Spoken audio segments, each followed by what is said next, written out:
அதற்கு பாமரன் போல் இருப்பான். ஏழை வந்தால் விஸ்வரூபம் எடுப்பான். கெட்டவங்க முகம் மூடி கிழிப்பான். நல்லவங்க சொல்லும் சொல்லை மதிப்பான்.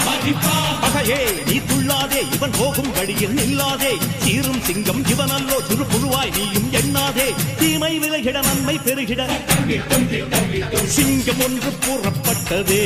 அதுக்கு நல்ல காலம் நேரம் ஊரும் உண்மை. சிங்கம் ஒன்று கூறப்பட்டதே.